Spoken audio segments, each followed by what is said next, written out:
Welcome to my cooking stream. Welcome. As you can see, I have a little bit of pizza sauce on the screen.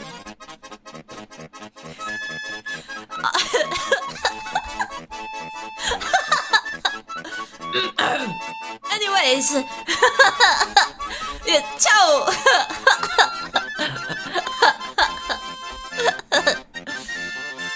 Welcome everyone. I am Miyamoto.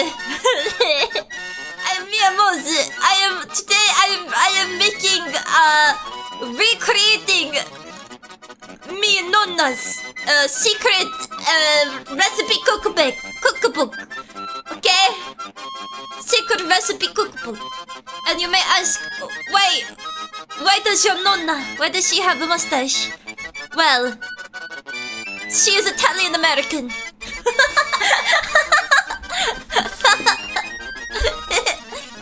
Yes, welcome. I am not from Italy, I'm from Staten Island. I have COPD. It's beautiful. From the pizza oven fumes. Oh my god. Yay! Hello. Yes, how are we doing today?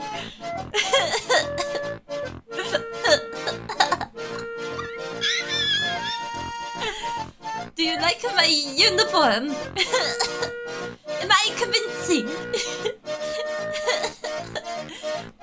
do you like my spatula?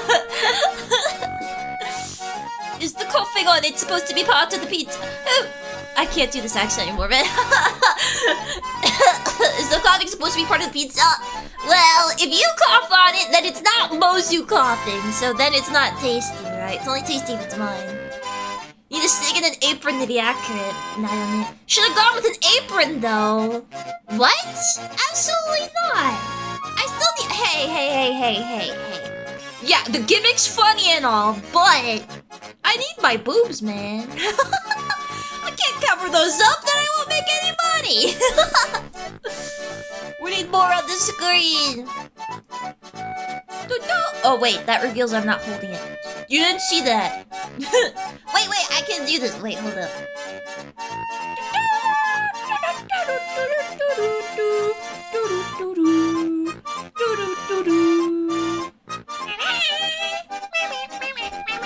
Okay, maybe put it on this side. See? I can hold it. It's here.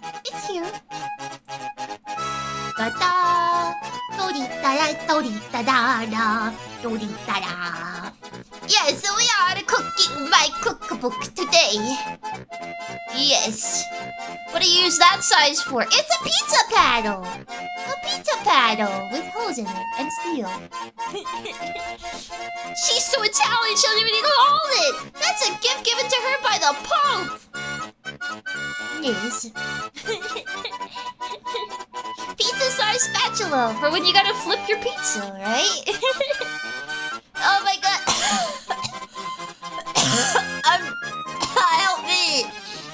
Help me! She's coughing on the smog. It's authentic to Staten Island. Yeah, exactly. Oh my god, I got popcorn lung. From all the vaping I do, as you know. Hello! Today, we're going to work on making Mozu cookbook recipe! Wow! Wow! Keep it up and you'll be flipping pizza in Italy McDonald's! What? What did I do wrong? You're sending me back to Italy? Mamma mia! Mamma mia! Don't send me back! Don't send me back! Man, this is so immersive! Oh, my tongue looks weird when I do that. Is my mustache attached to my tongue?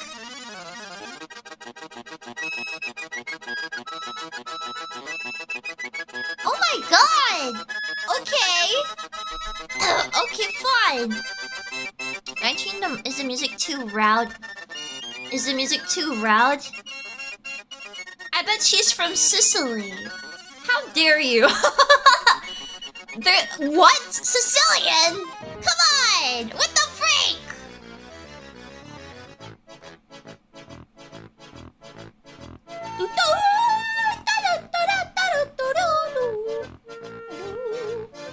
You have to be one of those tan models for that to be true. I'm not Sicilian. I'm white. I can hear you, so it's not loud enough. What? You don't want to hear me? What the heck? This song was the original deep fried song. Yeah.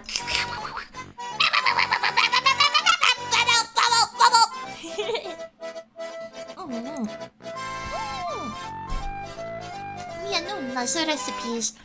The reality is, none of my recipes are made by my Nona. My Nona was not only not a good cook, but she is also dead. Maybe my Nona's Nona. Maybe. But she did not speak English. She spoke German. So IDK. My lungs! Help! Today, I want to write my recipes for you. Yeah. Today is a recipe writing stream. Recipe writing stream. Just to get it down, I'll have a proper version in the end. So, where shall we begin? Where shall we begin? Oh my god. Ah! My lungs are dying. Help! Somebody help me! Please. The eggnog cake. Okay. So I need to say something. I don't use recipes. I just do it out of my heart. I have to be honest. My recipes come from the heart. So, yeah. Also, can I just say something? To be honest, let's be real. Most of the recipes our grandparents made were probably not that good. They really like vegetable jelly and water pie. Like they ate really scary stuff. I think the new generation is winning. I think it's winning. Maybe not in the health department, but the flavor. My grandma made a mean butter cookie. My grandma... She not cook so good. You dare besmirch water pie? I don't know, I've never had it. It's probably not bad. It's probably not bad. I wish there was a way I could just get the song to loop without going like ah! At the end. It gets very, very fast and like.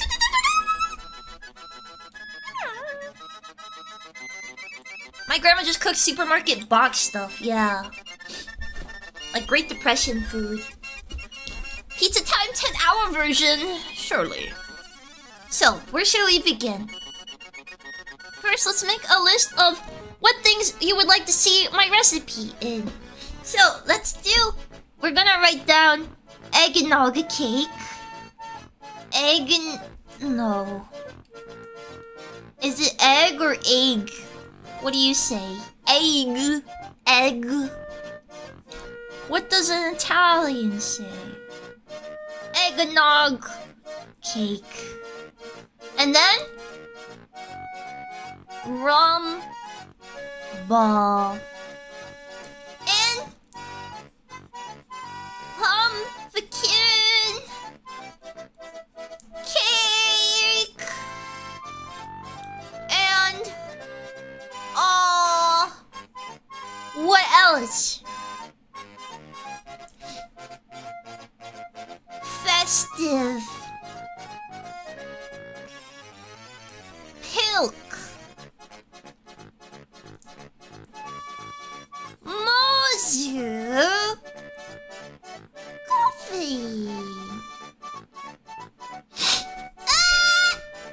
What else do I make? Mac and cheese, Moz,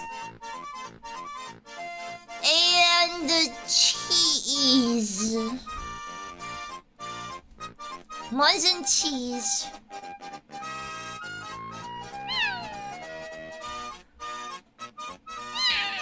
Brisket.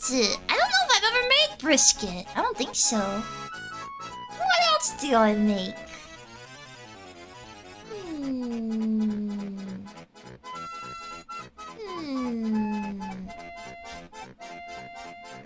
Burger? Oh, the mushroom steak burger?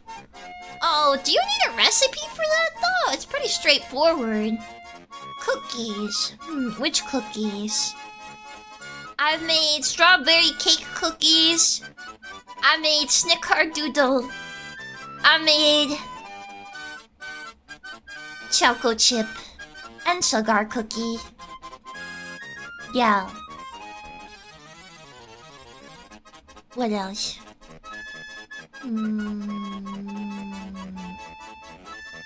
What do I eat a lot?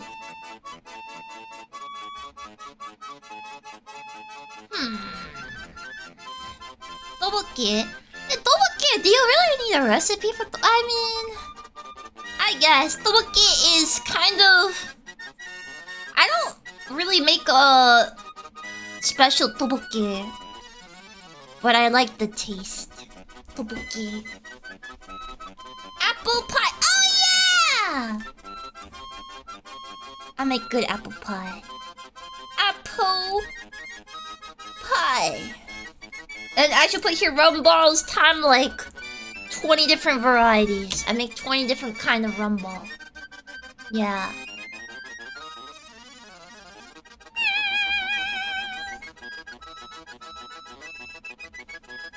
Snickerdoodle? I hardly know her. What does that mean? That sounds devilish. That sounds demonic.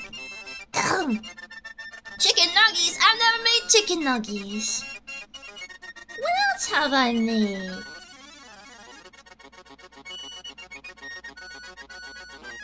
Aren't you eating my pasta meal? Mozu pasta. I eat a vat of this stuff like once a week. My mozu pasta. My mozu pasta. I don't make a lot of savory stuff. I do a lot of baking, huh?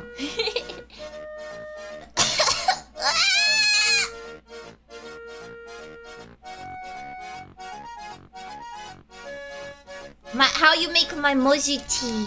Mozu V-Dere TTM.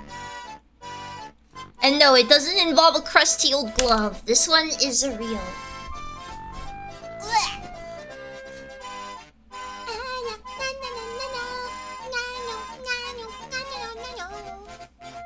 Do you do anything special to prepare those steaks you buy when you actually make them?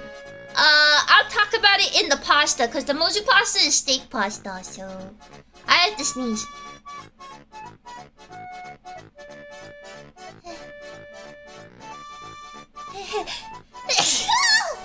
Mamma mia! Mamma mia! Oh my god. Oh my god.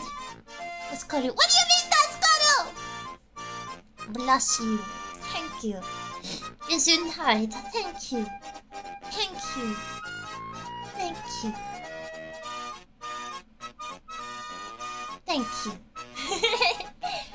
Whoa, what else do I make?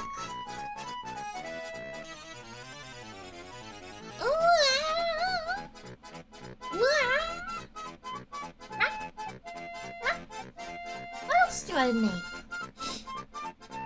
I don't know my cue. Well, this is a good start. It's time for the oxygen tank, Grandma. No! Well, let's begin with the eggnog cake. Eggnog cake.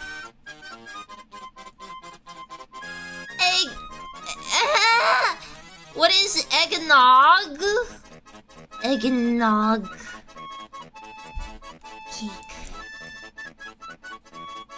Ah! Ah! I did it. Eggnog cake. Okay, for the eggnog cake, you will need yellow cake mix. Yeah, that's right. I know. I use cake mix. That's right. That's right. But here's the thing. Most bakers do. There's no point. There's very little reason to make a like dry cake mix from scratch. Cake mix is just fine. I mean, maybe you want to avoid some bad stuff in the cake mix, maybe, but you know. Yellow cake, but will your mom be available? What does that mean? Are you saying my mom's yellow? What does that mean? 1 part egg, 1 part dog, 1 part cake. No. You will need yellow cake mix. 1 stick of melted butter.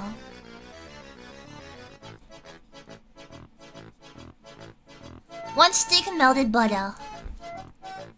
3 egg.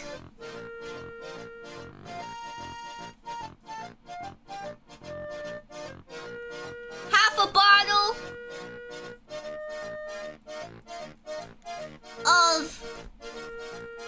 of alcoholic eggnog. Yeah. 1/2 a bottle of alcoholic eggnog.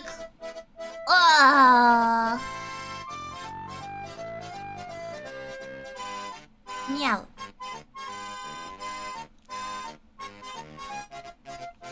Bourbon. Bourbon. You will need some bourbon. And a nutmeg. Nutmeg. And powdered sugar. And a little bit of heavy cream. Yeah. You probably don't need all of this. I used a little bit of heavy cream, but you don't really need the heavy cream. You can just use more eggnog. Yeah. This is what you need for the bourbon cake. Is that everything? Maybe a little bit. I can't remember if I put some vanilla in it. A little bit vanilla. I personally think, no, you have to add a lot of vanilla to actually taste it. So just a little bit of vanilla.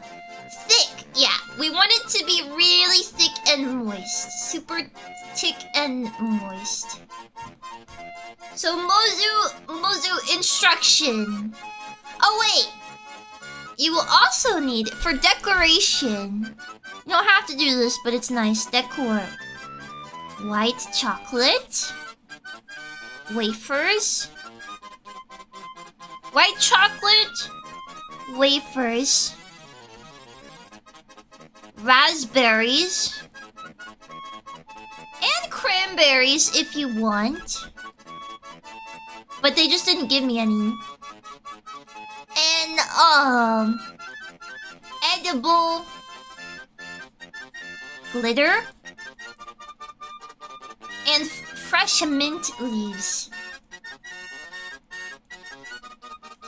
Fresh mint leaf, right?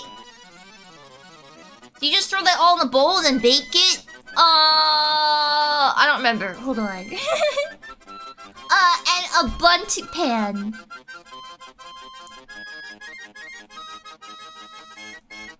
A bundt pan. Yeah. So, what do you do first? The instructions. First, preheat. Open. 2. 340. You can do 350, but I prefer to do low and slow, kinda. I want to do less temperature and longer so that it doesn't dry out and get burnt on the outside, right? So preheat oven to 340. In a mixing bowl.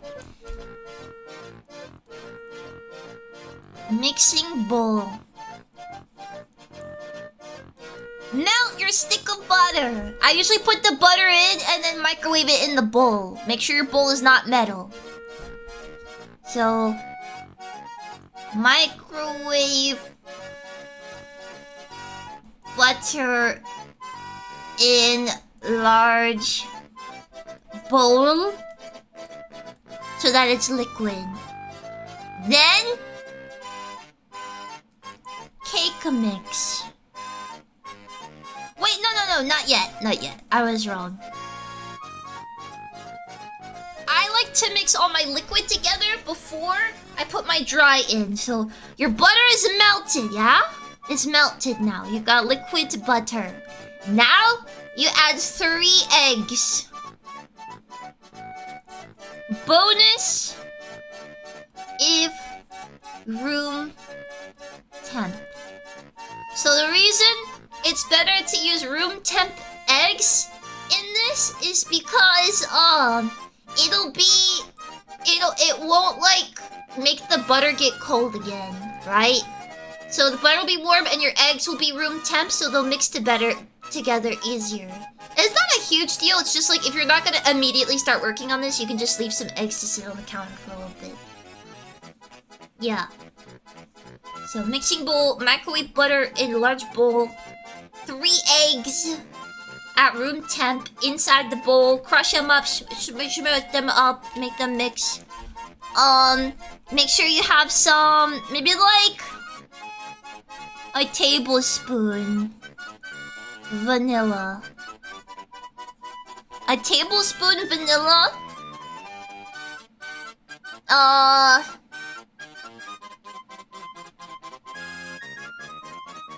And then a lot of eggnog.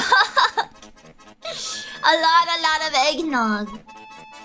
So I started out with like a okay amount of eggnog, and I just kept having to add more and more. And the reason why is we want our batter to be kind of liquid, right? So I initially did it, and the batter was very thick. You know, it was kind of thick. It was like a thick frosting at first. And I was like, okay, that's not what I want. That's gonna be hard. I need it to be like moist. So I added a lot of eggnog until it was watery. So how much should that be?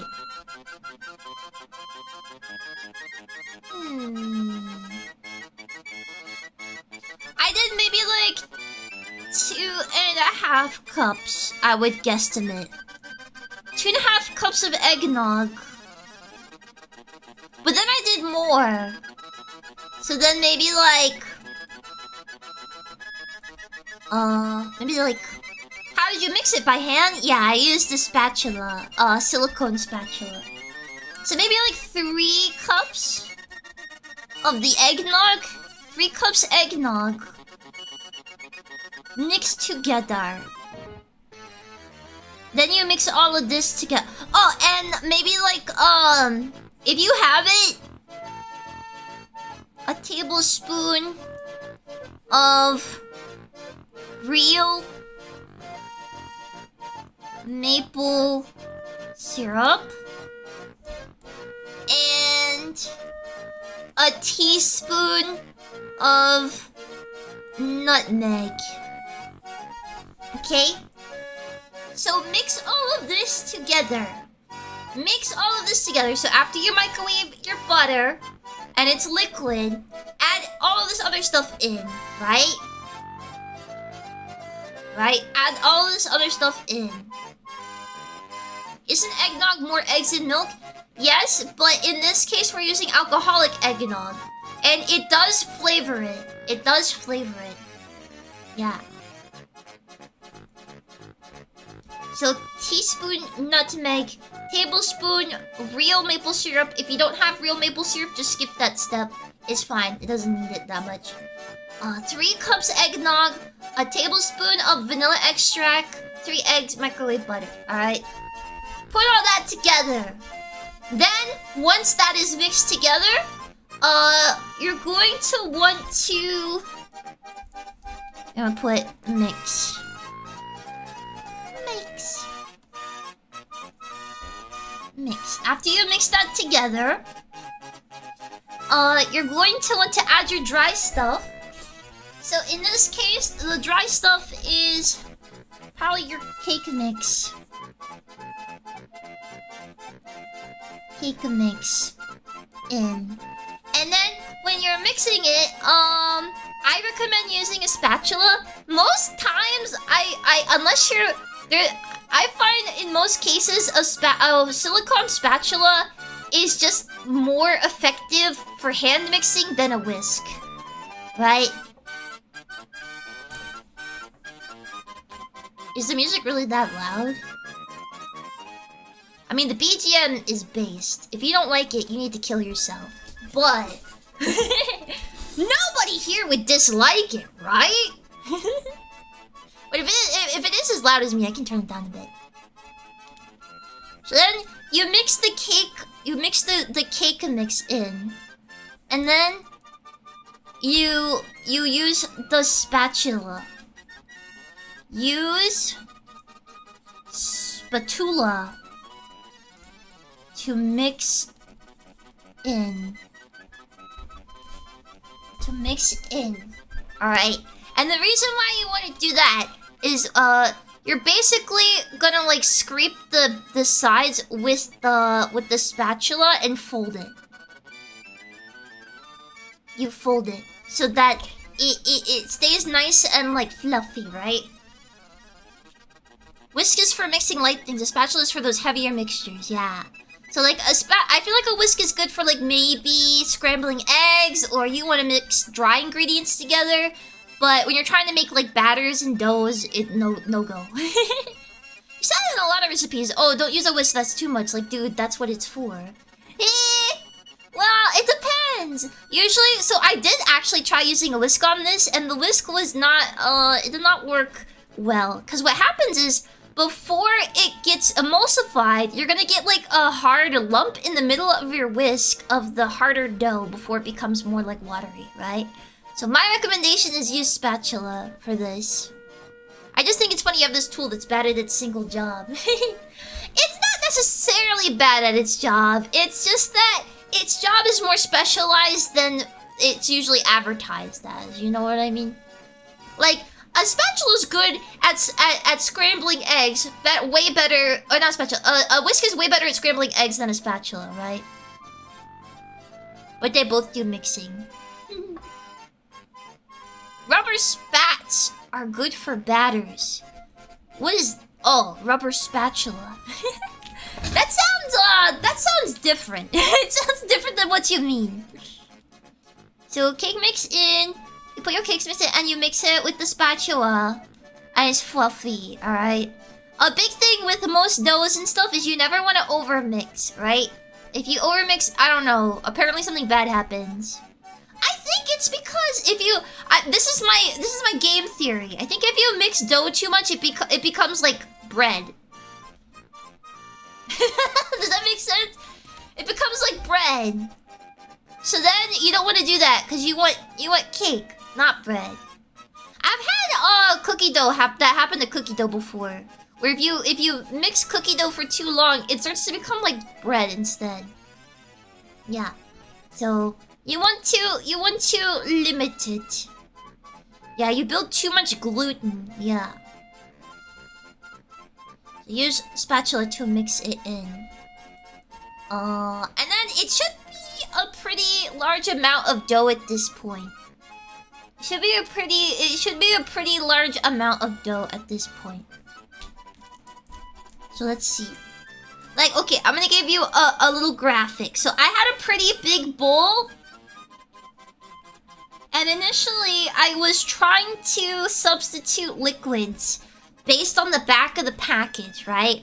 So like, instead of a blank amount of water, right? I'd be like, okay, well, I'm gonna do the same amount of water, but eggnog instead of water, but the same amount, right?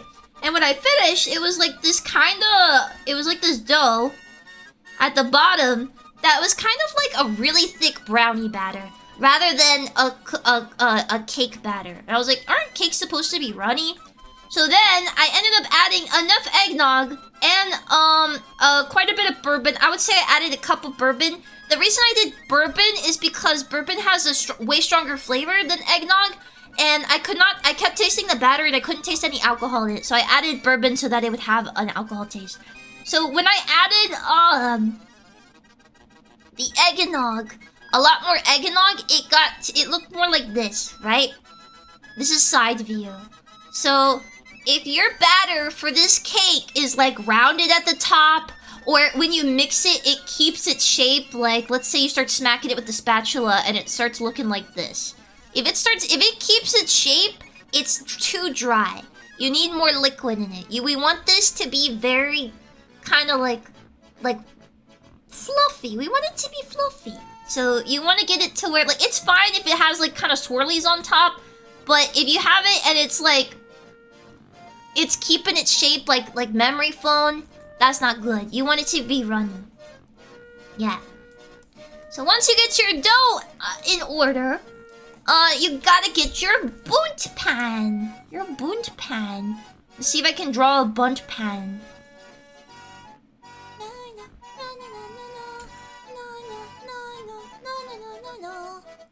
You guys know what a bunt pan is? It's like this pan.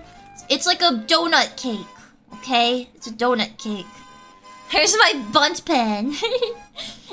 My mom gave me a really old one to use for this. She dropped it off at my house, and it's like it's super old. Definitely belonged to my grandma, if I had to guess. Now, we need to prepare the pan before we put our batter in. So, honestly, you could probably make even more batter than I did. Oh my god, my voice is cracking. You could probably make more batter than I did. My experience is if I want to stretch my batter more, I just kind of add more flour and I add more water. And it might, like, yes, it'll affect the flavor a bit, but I don't know. If I need that extra amount, I'll go for it. I didn't do that this time. The cake was very delicious and dense. But I wish it had more volume, you know what I mean?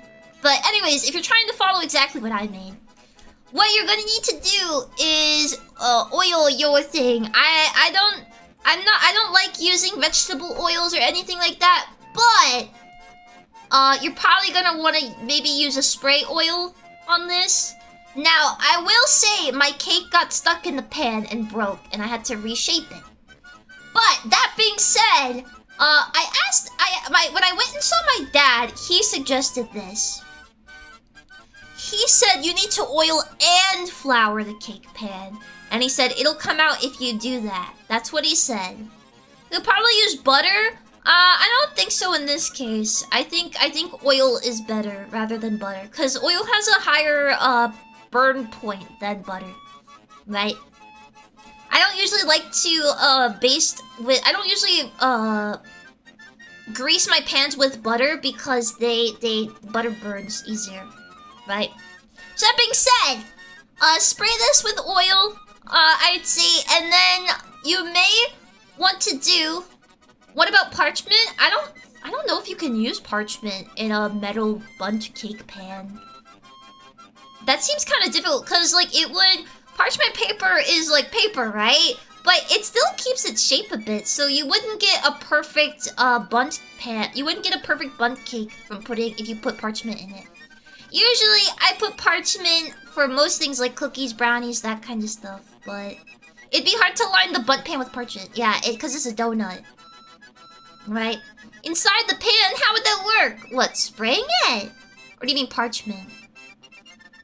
You can definitely spray the pan. I would spray it, and then my dad suggested that you also sprinkle flour on top of it after you oil it. So he said it would come out easier that way.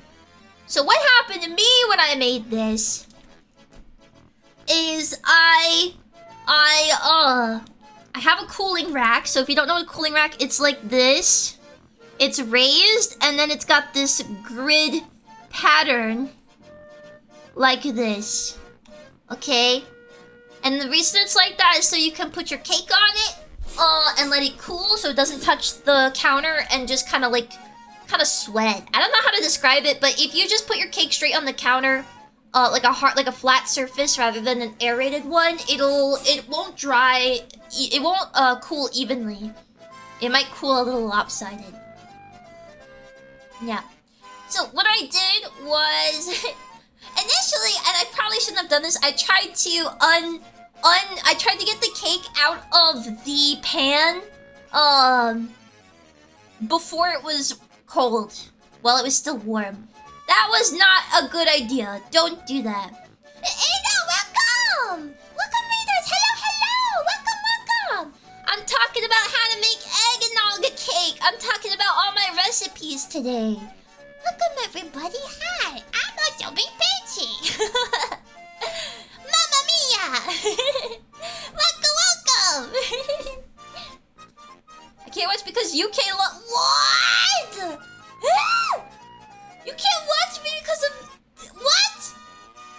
People need a Mozu license now. Oh my god. Well, I hope you're doing well. Kabate. Kabate. Oh my gosh. Me, Mozu, and a can of Crisco. What? Why'd you say that? The UK hates Mozu. Well, that doesn't surprise me. Hoorah, baby! All American! Anyways, what was I saying? The Ingagango. The cake! So I tried to take it out, and what happened was, my cake... Alright, here's like a side view of the cake, right? It's like this, with a hole in the middle. Right? When I took it out, the bottom came off. The bottom came off from the top. So the top was stuck upside down in the pan. It was upside down in the pan with the bottom removed. And I was like, crap, what do I do? Because I broke my cake and I didn't have the ingredients to make another one. So then I had to get creative. So you know what I did? I put the bottom back in and I poured eggnog on it. And I'm gonna, well, it was still in the bundt pan. I'm gonna be real with you, that made it taste really good as well. So, my recommendation is wait for the cake to cool. Wait for it to cool, okay? Wait for your eggnog cake to cool in the pan. And it's going to take a long time. Oh wait, I didn't even tell you about the time. Okay, wait. I did my cake at 340 degrees, so a little bit lower than usual. For about a little less than an hour, I think. Like maybe 50 minutes, 45 or 50 minutes. But I should mention that my oven is usually a lot colder than it is. Like, colder than it says it is, right? So it takes my stuff a lot longer to cook. So maybe if you want to be extra safe, aim for a lower temperature for longer. And then the moment you know your cake is done is when the top is no longer shiny. So like, you know when you first put it in, the batter looks very shiny. When it stops being shiny, and then when you shake, sometimes I grab the pan and I just kind of give it a little shake to see its jiggle. If it has a slight jiggle, it's probably done. If it's very watery jiggle, it's too raw. And if it doesn't jiggle, it's overcooked, right? So you want a little jiggle, because once you take the cake out, it's gonna be hot for a long time. So you want to make sure that that it doesn't overcook, or else you're gonna have like a dry cake, and we really don't want that, right? So I did everything possible to make sure this cake would be as moist as it could possibly be. How do you check for doneness of something in a bundt? Just pray? Yeah, well, those are some things you can check. Another one that's a go-to, and you know, you can do this with a bundt cake because bundt cakes are upside down when you cook them, right? So if you want to put a chopstick in it, if you want to put a chopstick in it, you can do that because it'll be in the bottom and nobody will see it. And what you want to do is you want to put your chopstick in it, and if your chopstick comes out clean, then it is ready. Yeah. But I'm kind of the opinion that even if it doesn't come out perfectly clean, as long as it's like mostly clean and there's only a few crumbs, I think that's good enough as well, because it will continue to cook, and I'm okay with it being a little doughy because usually I let it sit like an entire day before I eat it. Right? So this cake in particular sat for 3 days before anybody ate it. Because it was prepared, was it 3 days? I don't remember. Something like that, because it was prepared for a Christmas party. Yeah. 3 days? Yeah, but it doesn't need to sit for 3 days, but just letting you know it will be very tasty in 3 days. Yeah. Crumbs are okay, you just don't want batter goo. Yeah, if it comes out and it has goo on it, then it needs longer. But if it doesn't have goo on it, you're good. Yeah. Yeah, you don't need to let it sit for 3 days, but it will be okay and tasty if you eat it 3 days later. Right? So, after it's cooked, you want to wait until it's cool.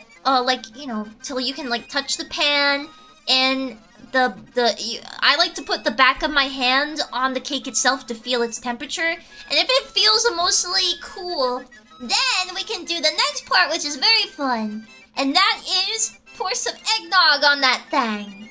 So before you uncork it from its pan, I probably use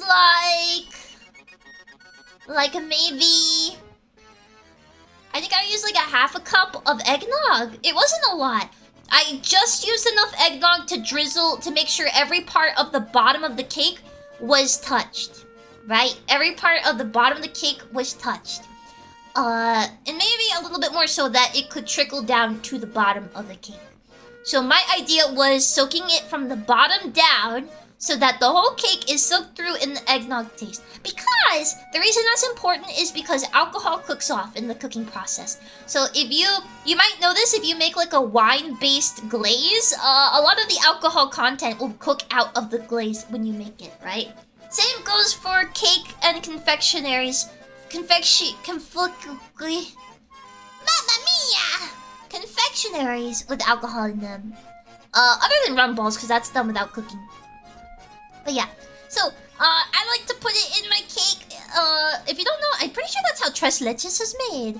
You soak it in milk, I think, which makes it super duper moist, but not nearly as much in the eggnog cake, I'll say that. So yeah, you leave it to soak, and then you don't just leave it to soak, you gotta put saran wrap over it before you leave it alone, okay? I did not refrigerate it overnight. I prefer to leave it on the counter. For me personally, if I can, I want to avoid as much fridge contact as possible, because a lot of my favorite desserts have really delicate flavors, right? Really delicate flavors. And sometimes when I leave my really delicately flavored desserts, especially ones with like custard and stuff, in the fridge, they just taste like fridge after a day or two, and it's really disappointing. The scent of the fridge it acts almost like a smoker and imbues the flavor into it. Yeah, it makes it nasty. And then you have to throw it away. So, if you can, I like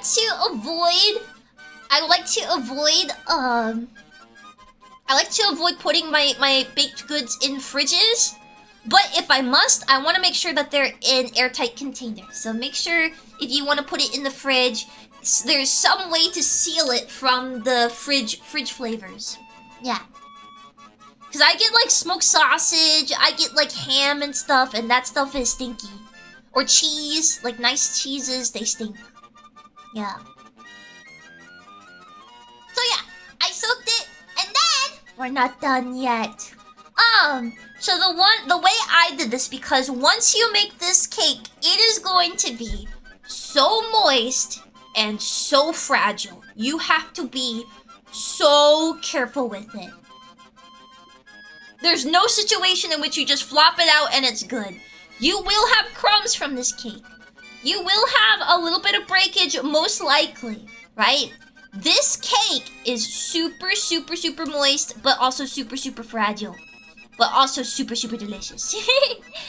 So what I did is I got my big silicone spatula and I used it to slide along the sides under to the bottom part of the bundt pan and curved it. And I actually did not have any breakage from doing that, so I was able to like gently like wedge it out of the pan.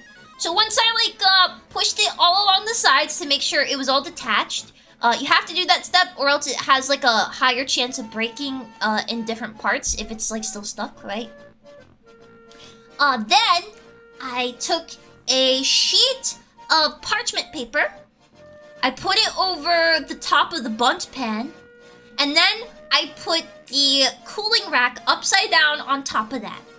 So when I flipped it over, it was on the cooling rack, but it was not it wasn't on top directly of the like mesh part, right? And the reason for that is this cake is so moist and fragile that if you put it directly on a cooling rack, it is literally just going to fall apart and go right through the holes, right? So you want that parchment paper so that it will be okay. Now that your cake is on parchment paper, that parchment paper that we put it on, that is its final resting place, okay? So that parchment paper, you can't take it off of that. You have to eat it off of that, okay? Alright, you have to eat it off of that. That's a soft cake, yeah. It's especially very soft at that point. I will say though, when you leave it to cool for a couple days in a cold environment, it does become denser and has a bit more constitution, right? So it's not quite as fragile after that. But yeah, when it's still at like room temperature and stuff, it's very fragile. So now you have your cake. You've taken it out of the bundt pan, and you have it on a cooling rack on parchment paper, right? What are you gonna do next? Well, now comes the decoration part. So the first thing I did was so I was trying to look at a recipe for it, but I did not actually follow the recipe. Once it cooled, could you tell how much eggnog was in it? I'm guessing it was still kind of liquid. No, the eggnog was completely absorbed. So you could not even tell that eggnog was poured on it, but I will say it smelled really strongly of eggnog, which smelled good. It smelled custardy. But my house kind of smelled like eggnog for 2 days afterwards. You could tell I cooked something with eggnog at least. So yeah. So the next thing I did was I was gonna make a topping for the cake, right? Cause the recipes I saw online had this creamy yellow cake with this really thick white drizzle. And I was like, okay. And then it had ingredients, like it had instructions for a glaze for your cake. And I'm like, well, I've made glazes before. They're really easy. A glaze is literally all you really need to do. Powdered sugar and a liquid, right? It can be water. It can be vanilla extract. It can be milk. It can be all sorts of things. I used powdered sugar, and what you want to do is you want to make sure that it's sifted powdered sugar. If it's not sifted, then it might be unusable. Also, make sure you use powdered sugar that has not sat open, like maybe new powdered sugar. From what I found, I had an old powdered sugar and it tasted terrible, cause it like absorbed pantry odors. But fresh powdered sugar tasted great. So you use about I don't know. You use like, I'd say like a cup and a half of powdered sugar. Put that in the bowl, and then you keep adding eggnog until it gets to a runny consistency. Yeah. And I also used a little bit of bourbon and a little bit of vanilla extract, but just a little tiny dash. So like maybe like half a tablespoon of vanilla and bourbon, right? And I mixed that up, and I also added, I would say, a teaspoon of nutmeg to that, because I wanted to have a strong nutmeg flavor. So I do all of that, mix it together. Then I start drizzling it on my cake. I'm like, here we go, the drizzle. It's clear. And the cake instantly absorbs it. Like a big old sponge. It absorbs all of the glaze. So it doesn't even look like I put some on there. And I'm like, what should I do? I feel like any liquid topping I put on here is just gonna get absorbed. And then it hit me. I had I had white chocolate melting wafers. And I knew chocolate would not get absorbed into the cake. So, what I did was I melted my chocolate. Now, usually when you melt your melting wafers, there's instructions on the package for that, so make sure you follow those. Because if you don't melt it properly, it won't work. It will be bad. But it's really simple to do. You just need to follow the directions, which usually say melt it in like 5-second intervals, and just stir it each time until it gets runny, right? So, I melted the white chocolate down, and then I drizzled it with white chocolate all over. You can do any kind of pattern you want. I think the easiest one to do is to start from the middle, like the donut hole, and drizzle outwards from there in like a sun pattern. I think that's the easiest way to make it look good, right? I did have half the cake completely covered in white chocolate, but that's mostly because I messed up the pattern, so I just wanted to cover it up. But it's better, I think it tastes better, and it looks better with like the stripies, right? So go for that with the stripies. And when I say radiating from the center, like here's our bundt cake, right? So I mean like going like this. Try and stripey like this. I think this is the easiest one to do. And it's gonna give you a good amount of white chocolate strips. Yeah. Then, what I did after this, because now and then you want to sprinkle nutmeg on the top as well. Yeah. Yeah. But no cinnamon, okay? If you put cinnamon, it'll overpower the flavor very easily, but the nutmeg is good. It'll taste like eggnog if you stick with eggnog and nutmeg as the two main flavors. Vanilla, nutmeg, cream, that kind of thing. But no cinnamon. Cinnamon will just turn it into a cinnamon cake. It's mostly down to decoration anyways. Oh no, you can taste the nutmeg. It's good. So, now you have a stripies, right? Now you have your vanilla stripies. Your cake is basically done now. But if you want it to be like the one I made, then there's another step.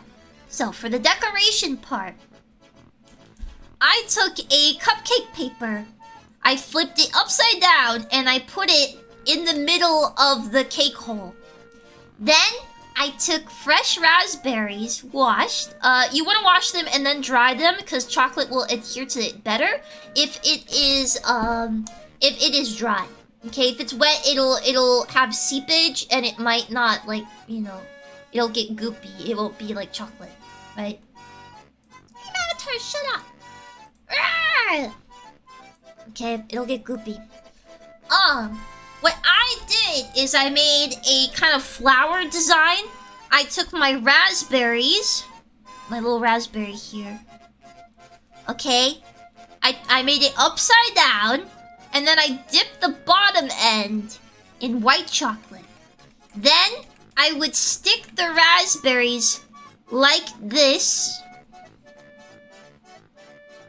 with alternating patterns. So like the second row will be big side out and then a top at the end with the white chocolate. And it'll stick to each other. Yeah. So then we had all these raspberries in the middle. And we have our stripies from the white chocolate. And then I put in a mint leaf like this on each edge. So you want to use fresh mint leaves for this. That's just decorative. You probably won't be eating them. And then I also added raspberries around the cake with leaves in them as well. And my purpose with this was I wanted it to kind of look like holly, you know? I wanted to have a Christmassy feel. And then you can do another thing. You can either do a light dusting of powdered sugar, or what I like to do is I got edible glitter sugar. and I sprinkled it over the top. And the reason I did that is because it made it look like snow. And let me show you the final photo. Where is it? This was our final cake.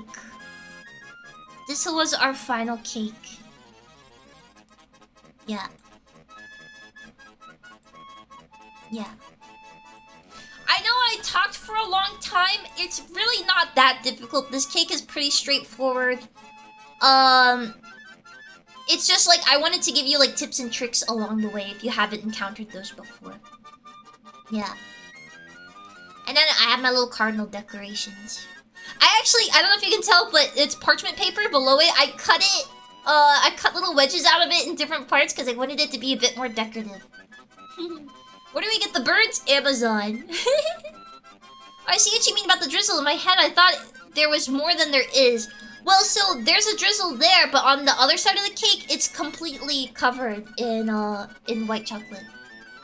Cooking people always say that. It's really not difficult. It's really not difficult. It's not. Looks tasty. It was tasty. Everybody loved this cake at the function. People put up the function, they eat the Mozumi Pichi cake, and they loved it. They loved it. Oh, I'm gonna stretch. Hold on. Ow, my ribs. Mamma mia!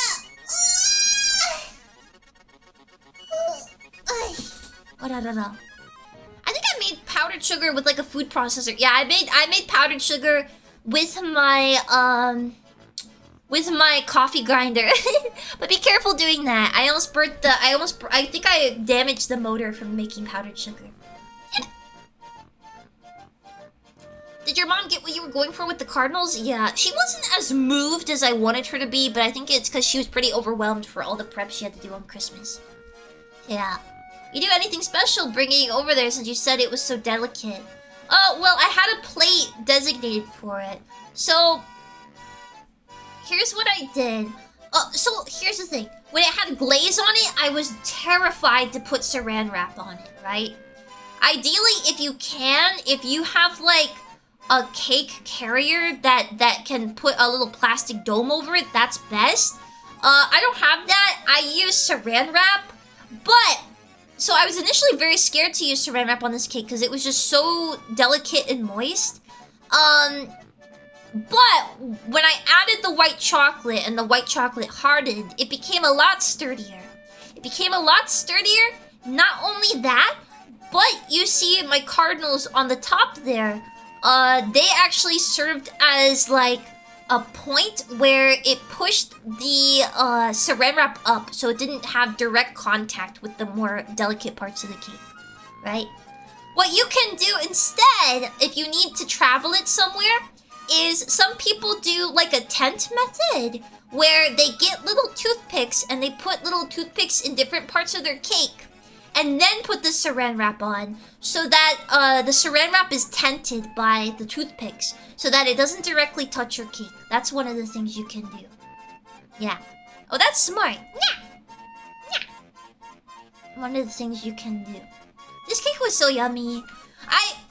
Sometimes I make something that's really tasty to the point where I'm like, man, I feel kind of bad. I only got one slice of this. I wish I got more. Cause my cake was gone. My cake was gone. Everybody ate my cake, but that meant like everybody ate my cake and then didn't eat any of the other desserts there. So chef it up. Mamma mia. Mamma mia. So this cake was so yummy. It had a really, really dense texture. And it was like, okay, by the time it finished setting in the fridge, it had a dense texture, but it was not crumbly. I don't know how to describe it. It was like a really dense sponge, but like soft sponge, okay? That doesn't sound appetizing, but it was very nice. It was very nice. Almost kind of like a mix between, a cake and a cheesecake, like an in-between status of denseness, you know? Like a pound cake, a little bit different, kind of like a pound cake, but more moist than a pound cake, I would say. Kind of like a torte, but but it's vanilla. It's vanilla eggnog taste. So, you know, torte is usually like is chocolate. So it was nice and dense. It was so yummy. And honestly, the raspberries paired very well with it. I only put the raspberries on it because it was supposed to be like, oh yeah, raspberries, it's just decoration. But then they ended up tasting actually good with the eggnog cake itself. So I was really happy with how this came out. It tasted really good. It tasted really good.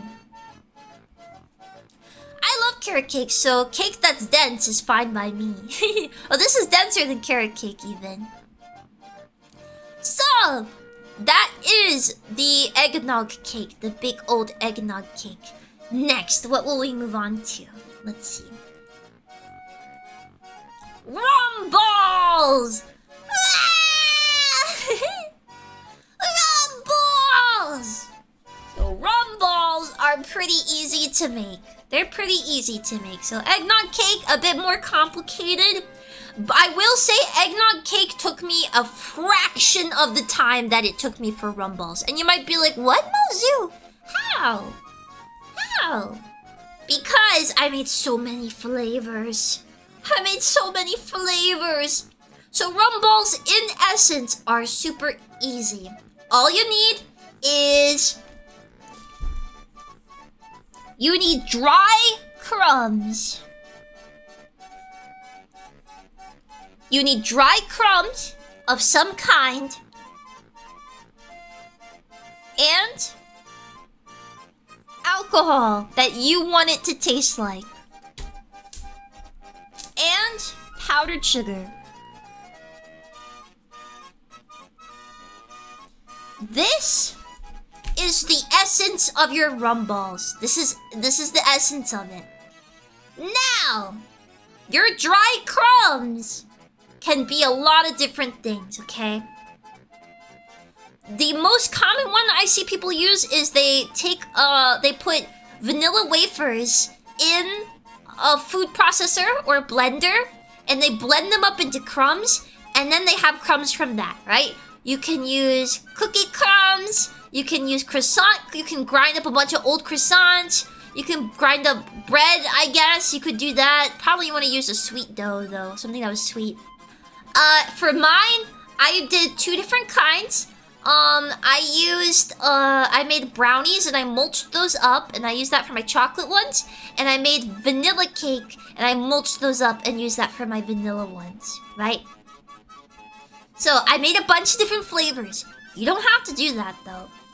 The quintessential rum ball is genuinely just crumbs, alcohol of your choice, and powdered sugar. That's really all you need.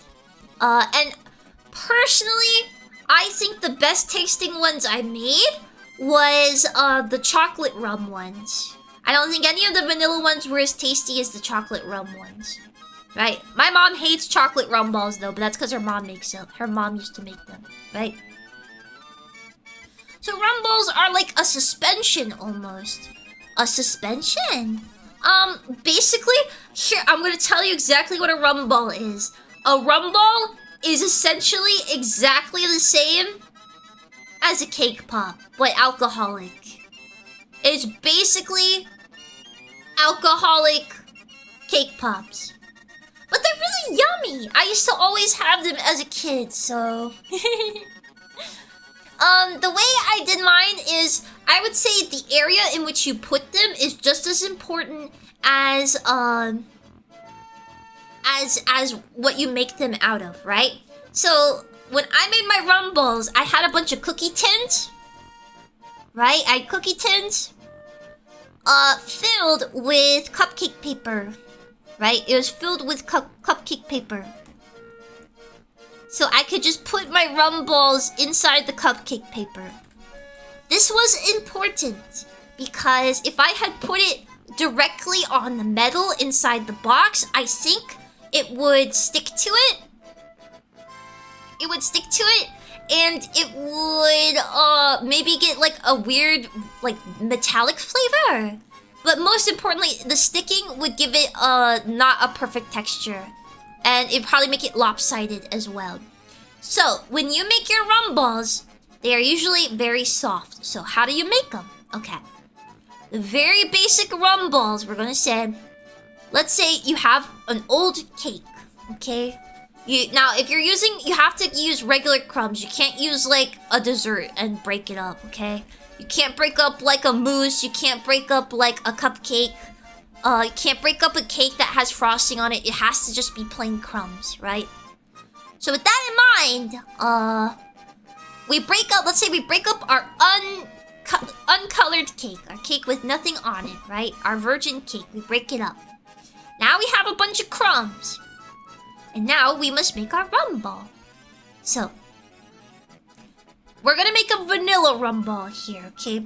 So when I made these, I spent $100 on alcohol. Cause I wanted all different kinds of flavors, okay? But I will say the tastiest one was the rum I got. I got extra dark rum, and that was the tastiest by far. Right? So that being said, you can pick any alcohol you want, so long as you think it will pair well with the flavors that you're using. So like, you know, rum and chocolate sounds good, but maybe green apple and and like chocolate cake. Green apple liquor and chocolate cake doesn't sound very good together, right? That kind of thing. That's just what you have to keep in mind. So, yeah, skip the Four Loko. No Four Loko rum balls. That's scary. So, I made one with Grand Marnier and lemon zest. I zested a lemon into it. So it became like a lemon cake ball, right? So the way you make it is, I would say equal parts dry crumbs and powdered sugar. Then you add just enough liquid that it can form a dough, right? So if you make the dough and you pinch it off, but it's sticking to your hands and it won't form a ball, it's too liquidy. What do you do if you add too much liquid? Which I basically did every single time. I always added too much liquid because I wanted them to have an alcohol taste. What did you do, Mozu? Well, you can add more powdered sugar, which I tried, and sometimes it works. But I personally think adding too much powdered sugar will affect the taste. So, what I found dried it out quicker is adding a little bit of flour. So if your dough gets too sticky and too watery, feel free to add some flour and it'll help mellow out the stickiness so that you're able to roll it into a ball. Okay? So, now my vanilla cake crumbs, my powdered sugar, my lemon zest, and my Grand Marnier, and maybe a little bit of flour if I needed it, is now in a ball. Now what? I got a little cake pop here. Well, now you can do a couple different options. Me personally, I did some rolled in powdered sugar. The classic rum ball is a chocolate rum ball rolled in sugar, in powdered sugar. Or you can do what I did, which was dip it in chocolate. Then it's kind of like a truffle. I think it tastes better dipped in chocolate than in powdered sugar. That's just me. But yeah. So I made like dipped chocolate ones and powdered sugar ones, and it was very good. It was very good. Did you reuse the chocolate from the eggnog cake? I actually made the eggnog cake after I made the rum balls. So I used a different pack of chocolate, I think. Yeah. So now you have made your rum ball. It is a sphere and it is rolled in powdered sugar. Now what? Well, now you want to pop it into your cupcake tin, right? Put it in here. I put 3 in the cupcake paper. It's fine if they touch each other. Unless you dipped it in chocolate, you need to let it cool before you take it off the parchment paper. If you dipped it in chocolate, put it on parchment paper. If you put it on something else, you won't be able to get it off. So put it on parchment paper and let it cool. Once it cools, you can put it away in your cookie tin. But it is okay. Yeah, it's okay if the balls touch.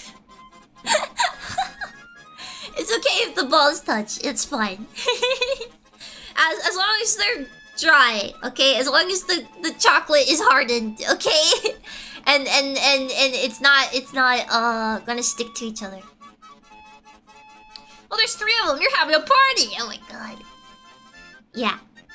So once you do that, you're good. You can leave it to sit. So you do have to refrigerate rum balls though, okay? Now you might be like, well, Mozu, you said if we refrigerate them, they're gonna get fridge taste. That is a worry.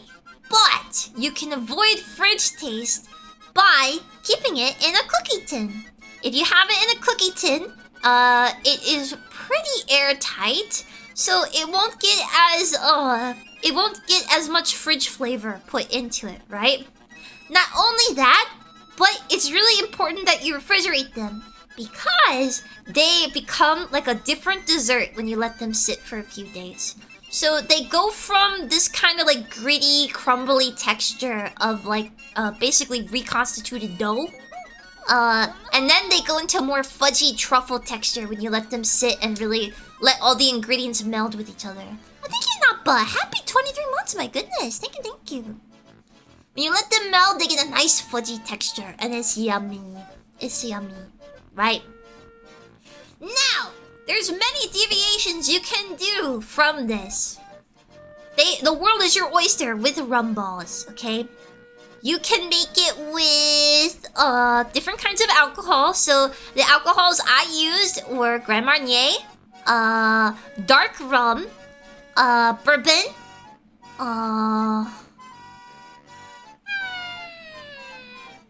what else? Eggnog. Anything you want. Anything you want. Things like that, right? Any alcohol you want. And now you do have to use powdered sugar when you make the ball, but you can roll it in anything you want. So for example, I made some rum balls with instant coffee and Kahlua. That's the other one I forgot. Yeah, I made some with Kahlua. So I made some with Kahlua, and then I rolled them in instant coffee. So they had a nice strong kick. They had a strong coffee kick to them. And I made a couple kind of like that. I made some dipped in white chocolate, so it was more like a latte. I made espresso ones that were Kahlua and instant coffee. And then I also made some that were more of a mocha, where they were the coffee base, but then rolled in cocoa powder, right?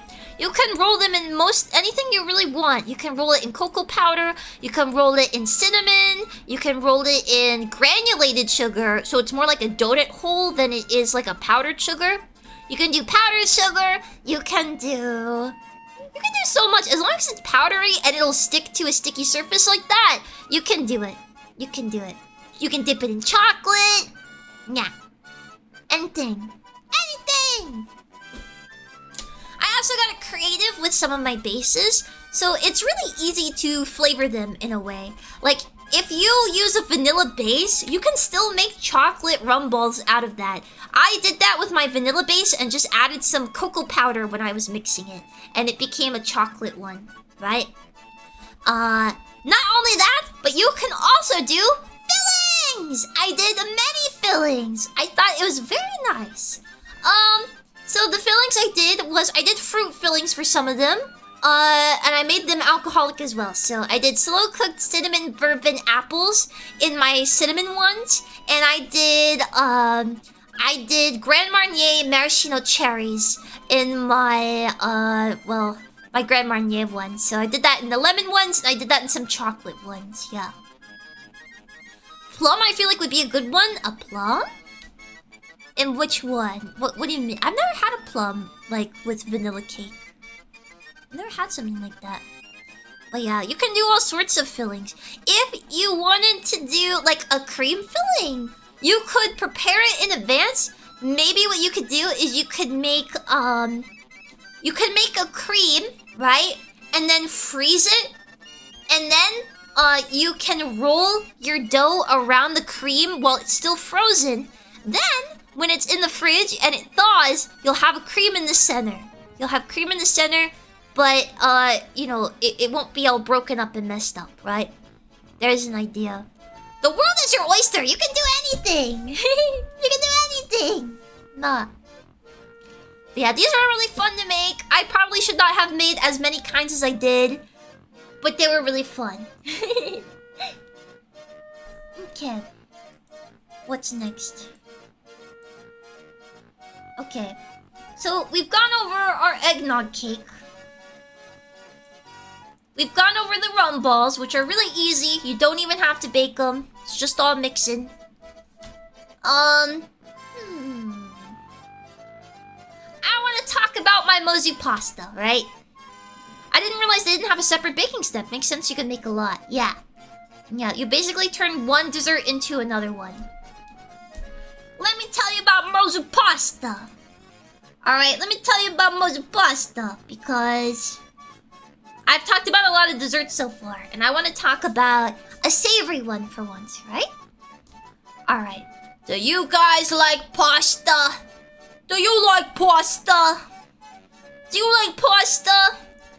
I make this pasta a lot.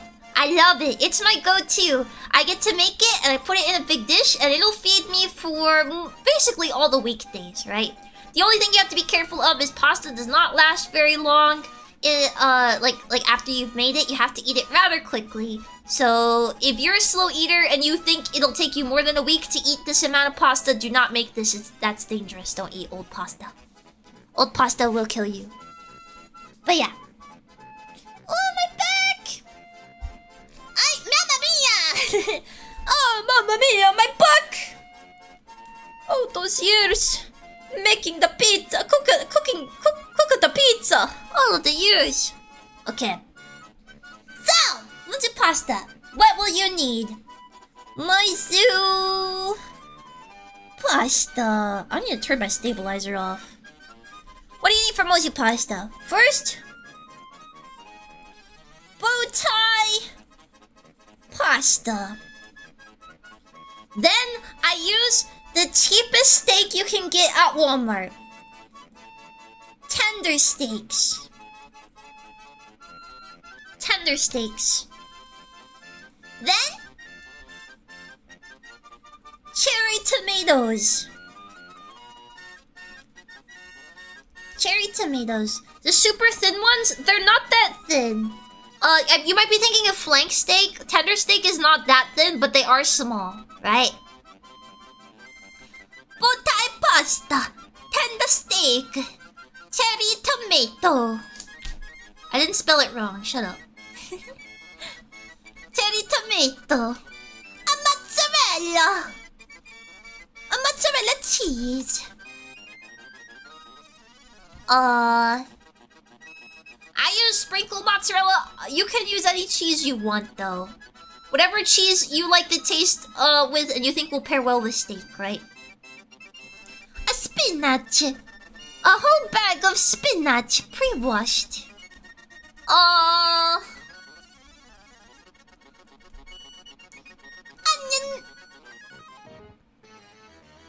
Onion. I mean, well, no, you don't really need onion. A garlic powder. A room temperature butter.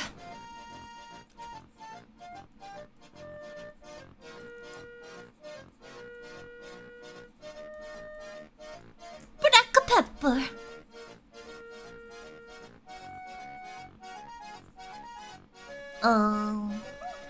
Thank you, Dinosaur. Loving the BGM. Yeah, pizza. Mamma mia. Thank you.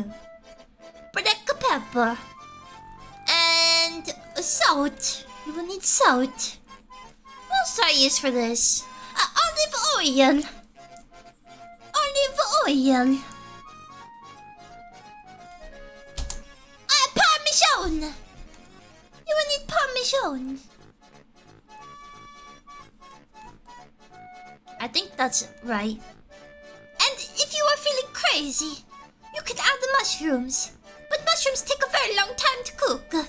So I don't really do it a long time, even though I like the taste. Yeah. Ow! Oh, I got a stitch in my side. Yeah.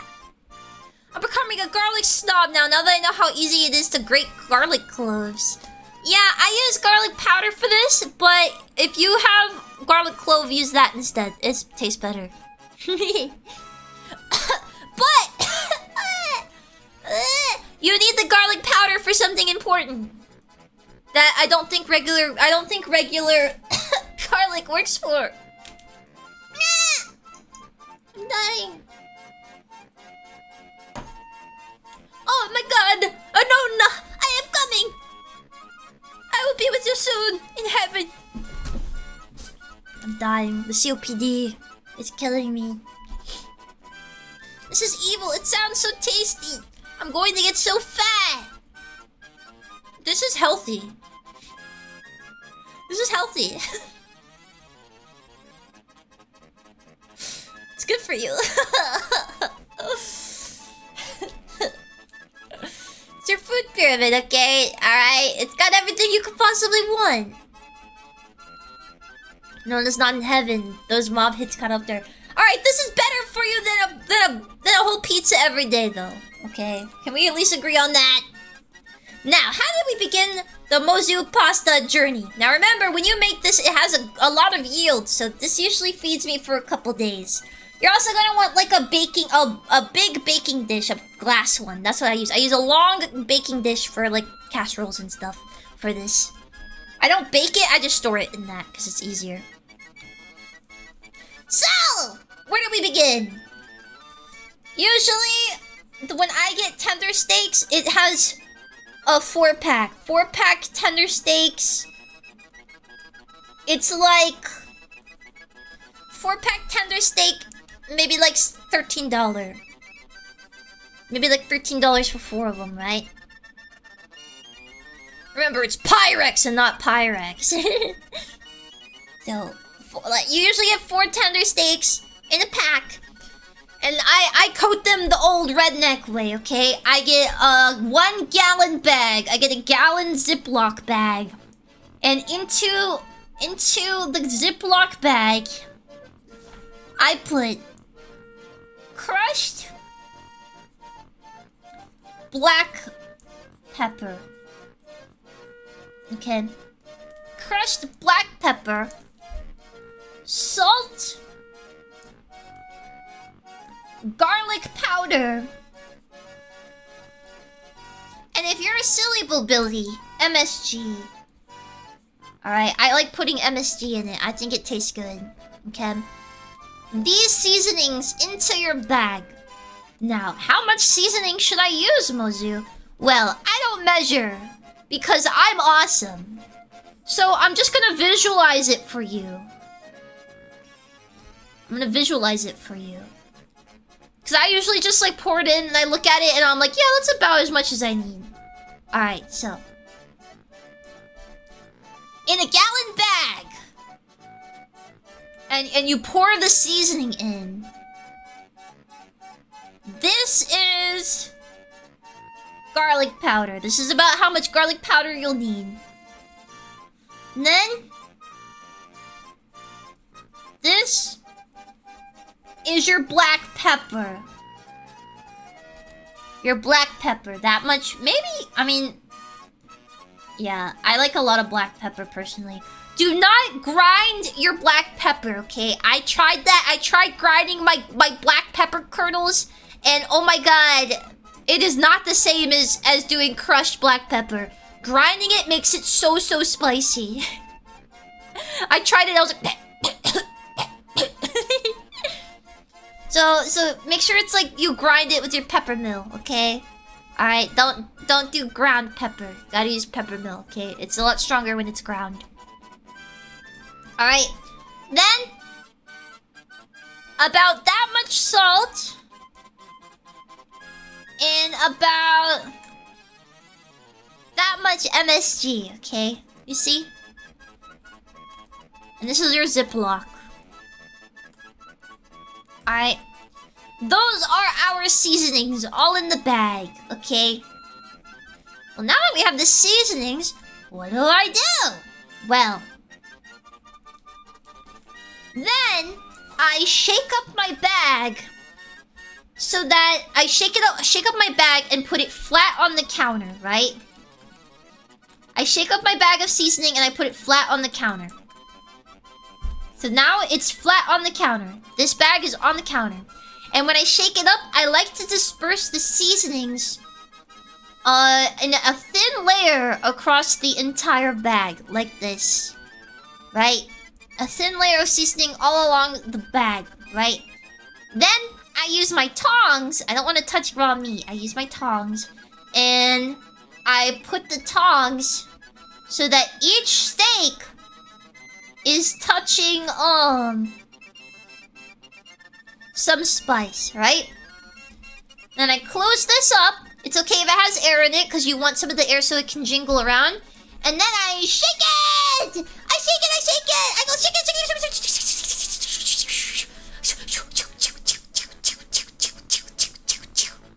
And if after you shake it, you notice a side is like, oh, there's no seasoning on that side. Grab another piece of steak that has a lot of seasoning on one side and start rubbing it together. Just do everything you can to get it as seasoned as possible. And it's all inside the bag, so it won't get dirty. It's all in the bag. Oh yeah, I forgot to mention, before you eat the steak, you have to wash it with Dawn dish soap. and a big sponge, okay? Maybe some laundry detergent as well, you know? Might want to fragrance it with like some bathroom spray too. Cause then it's not clean unless you do that. So yeah. Okay, I make jokes though, but I did wash chicken for years. I washed chicken for years. The blue works best, but green if you're in a pinch. Yeah. Yeah, you can use green Dawn if you need to. But the blue is the tastiest. But yeah, I do this. I go, and then when it's all covered, now we're ready. So it's time to cook our steak. It's time to cook our steak. You weren't using soap though, right? No, I just rinsed my chicken. I didn't soap my chicken. Raw chicken may be the worst thing you've ever admitted to ingesting. Why? It's not that bad. I didn't wash it with soap. I just rinsed it. Cause chicken's slimy. So I was like, well, the slime is probably not good to eat. So I just rinsed it until it wasn't slimy and then I cooked it. I wasn't like scrubbing it. I just rinsed it. The soap's an extra marinade, right? Yeah. Yeah. Makes it yummy. Makes your guts clean. So now your steak is ready, okay? So now, here is the pan. Your pan. Okay. Here's the pan. Call that a detox. Yeah. Thank you, Itron. The English Southerners wash their chickens and then eat off a dish soap plate. Hey? Dish soap plate? Real Southerners eat off paper plates. Real Southerners own fine china but choose to drink out of solo cups and use plastic silverware and plates. Despite having a dishwasher and everything. That's what a real Southerner does. So, now here's our pan. We need to cook our steak. So, the temperature we're going for these steaks is medium rare. That's my preferred. You would be okay even doing rare steak. I would say, if you like medium rare, you might want to go for a rare steak because we're going to be putting it in pasta and it's going to cook it a little bit after we're done cooking it. Like after we cook it the first time, it's going to get cooked a little bit more, right? So if you like medium rare, you might want to go for rare for this, right? So, next, we're going to put some olive oil in the pan. You're going to want to use a big pan for this. You're going to want to put enough olive oil so that the bottom of the pan is covered, right? Right. I like how you detailed how the handle's attached. Well, it might not look like a pan then, okay? Then, you want to put your burner on high. You want this oil to be really hot. If your olive oil begins to smoke, it is too hot. So maybe, like, you know, get it as hot as you can before it starts smoking, okay? Alright. Usually, if you have it on high and you wait, like, a minute, it'll be hot enough. It should be plenty hot enough. Of course, PSA, do not put water in this after you make hot oil. If you do, it will explode and catch on fire. So don't do that. It'll be okay otherwise, right? Now, things are about to get smoky, okay? The reason we have to cook steak this way inside is because we want to get a sear. And getting a sear in a with a pan roasted steak is a lot more difficult than it is on a grill, right? So we're doing this inside. Things are about to get really smoky because we're going for a sear, right? So, what do?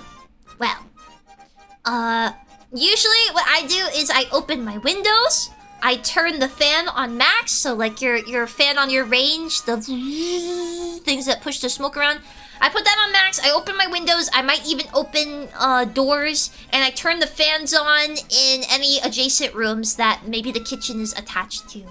Alright, turn everything on, because this is about to get smoky in here. Alright, but it's not burning, it's just gonna get very smoky, okay? Alright.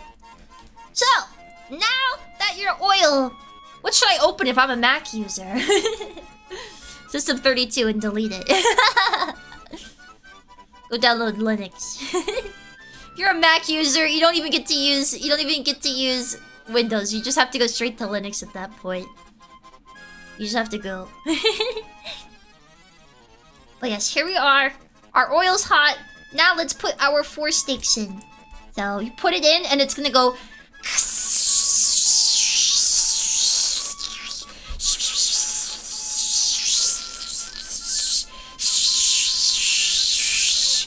It's cooking! It's cooking! Oh my god! So, you want to have it on high for a few moments. Like, I would say like 30 seconds? Maybe. 30 well, you can even do longer than 30 seconds. What you could do if you want is typically medium rare is like 2.5 minutes on each side. Right? Time 2.5 minutes on each side.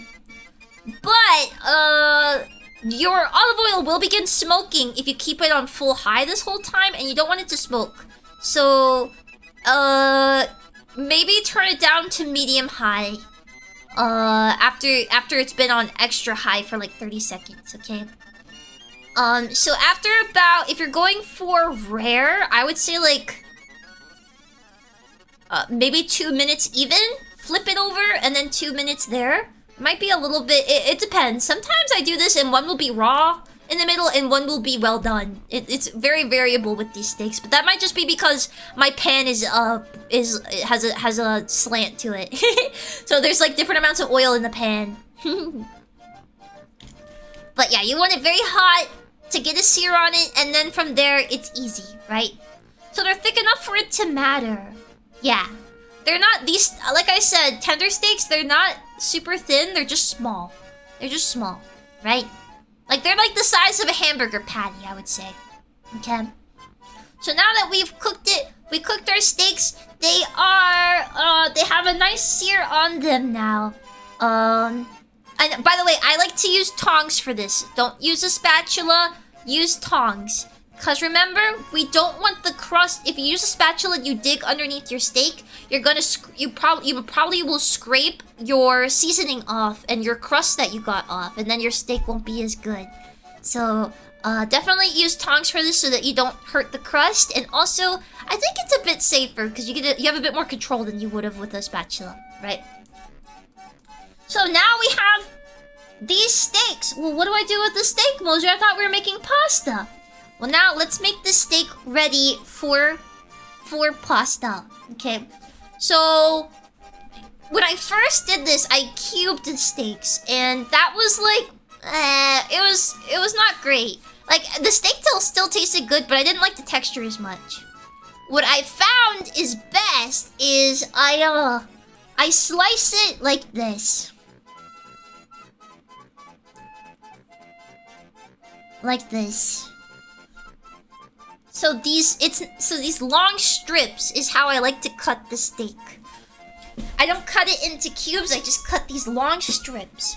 And I found this both keeps it from getting overcooked when I put it in my pasta, but also it blends better with the pasta shape, right?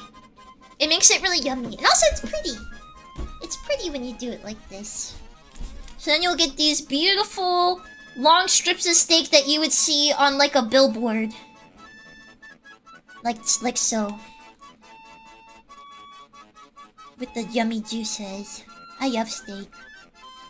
Yummy. Look, it's blushing. It loves you so much. The steak loves you. The steak loves you. Yummy steak. I hate when you get cube steak and it's tough. Yeah. That's why I do the strips, so that it doesn't get tough. Okay? Another big suggestion, though. When you cut the steak, maybe do it on a plate. Or maybe do it on some sort of plastic that you can pick up without losing the juices. Because the juices that pull out of your steak is like gold, okay? This is gold. That is super important. The juice is so important because it's like all of your flavor. So if you can, I like to cut it. It's not as easy to cut, but I cut it on either my wooden cutting board or on a plate, and then I collect all the juice and I put it in to my pan. Pan, Mozu? For pasta? What are you talking about? Ha ha ha ha. So, our steak is ready. Our steak is done. You could just eat that for dinner, but we're gonna take it to the next level, okay? So now we have strips of steak. What are we gonna do? Well, let's go back to our pan, okay? Now, our pan at this point, it's gonna be pretty dirty. There's still gonna be oil in it, right? But the oil is probably gonna be pretty dark at this point. Okay? And it's gonna have some like burnt bits in it. Well, okay, it shouldn't be fully burnt. If it's black, don't use this, okay? If it's fully black, don't use it. It should be a nice brown color though, if you didn't overcook it. The oil should be brown, and the stuff on the sides of it should be brown. If it turned black, you cooked it too high for too long, right? So we're gonna go to the scrappy stuff in it. What are we gonna do? We're gonna go wash the pan? No. We do not. We're going to eat this. What, Mozu? This is so bad. This is so bad for you. What? You're eating dirty oil. It tastes good. It has all the flavor in it. Eat the whole pan, yeah. You have to eat the whole pan. So wait, what do we do now, Mozu? Okay, now you could do this beforehand if you wanted to, but this is where our cherry tomatoes come in. So I get the cherry tomato up here. This is not to scale. If it's this size, that's not a cherry tomato. That's like a different tomato. That is not a cherry tomato. So I like to slice them like this. And the reason I do that is because cherry tomatoes have a lot of moisture in them and they're very kind of hard. So I want to get as much surface area as possible when I put them in my pan so that they cook faster. Because I have to wait till these cook down almost entirely before I add anything else in, right? So, I probably add a bunch of sliced cherry tomatoes in. Like little tiny slices of cherry tomatoes.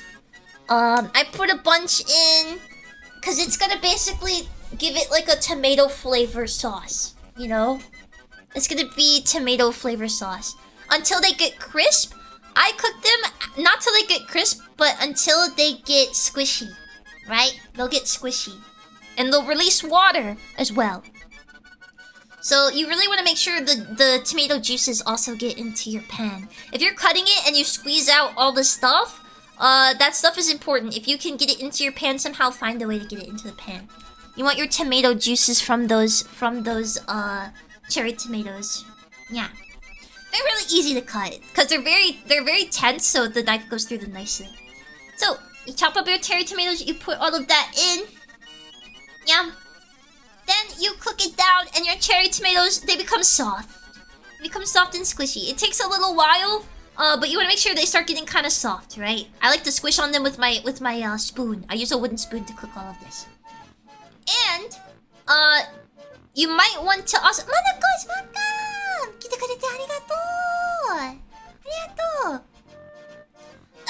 You might also want to begin making your bow tie pasta at this point. Alright, you want to begin boiling your bow tie pasta at this point. So here's our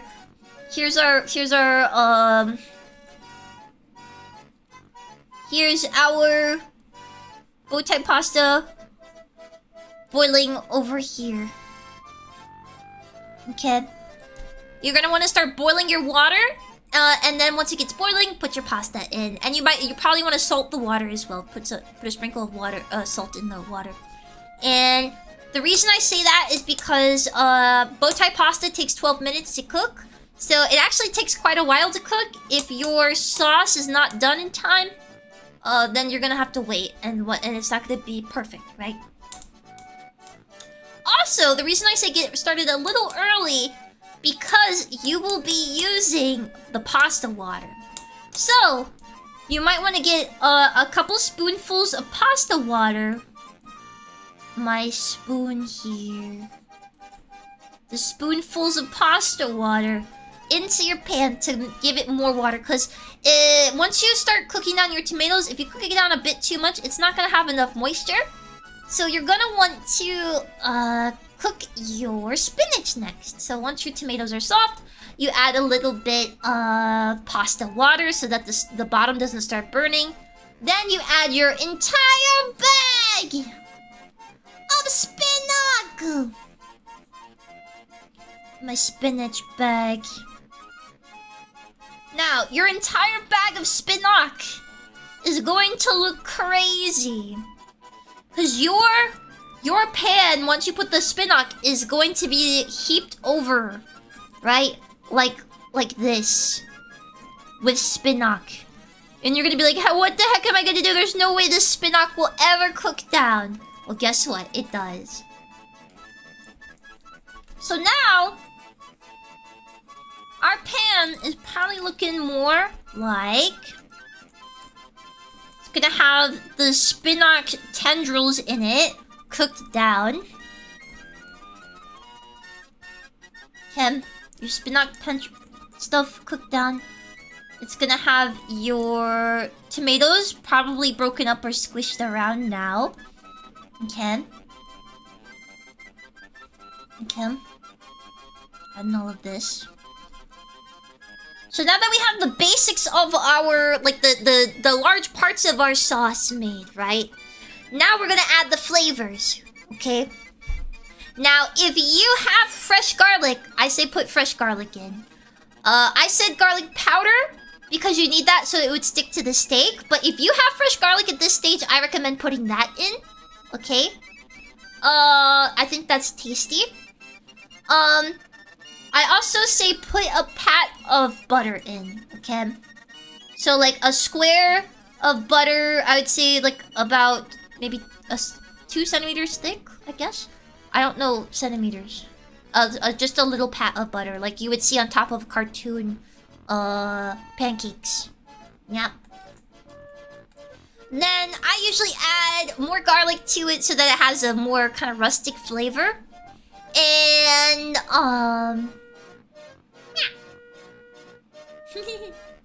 and make sure to put your steak juices in here at this point. Don't put your steak juices in at the start. I probably should have said that.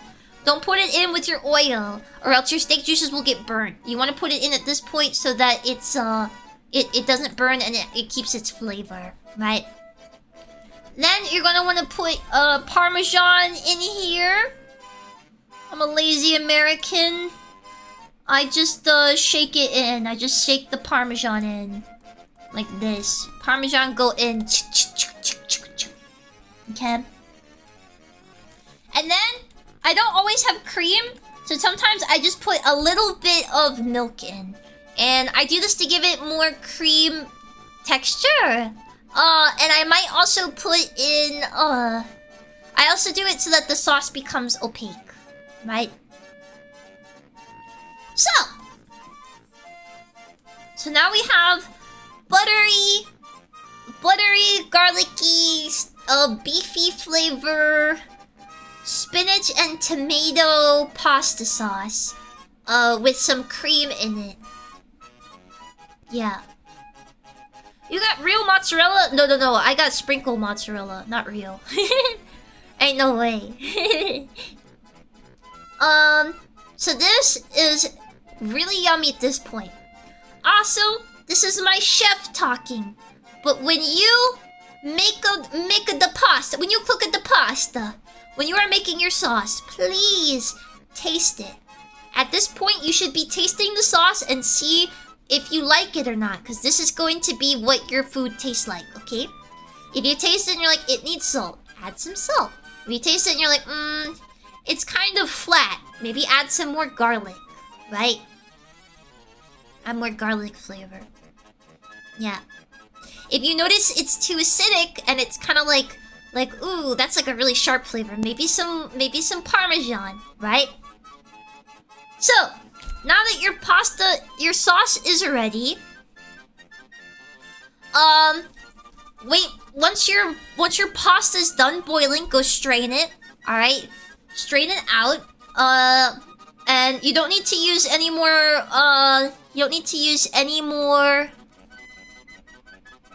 pasta water if your sauce is, like, not thick, okay? If your pasta is not, like, if it looks like it's how do I describe? Mac and cheese powder consistency, okay? If it's mac and cheese powder consistency, then it's good, okay? So now that your pasta is cooled, and, well, it doesn't have to cool, it just needs to be dry. Now that your pasta does not have water in it, bam! Put it in! Put it in! And put your steak strips in! So let's create our pasta. Here's a steak strip. Here's pasta. Here's a steak strip. Here's pasta. And then you want to put mozzarella on top of it all and stir it around. All of this fits in one pan? Usually. I have a big pan. Remember, this is the same pan that could cook 4 steaks at once, so it's a pretty large pan. And then, all of your mozzarella.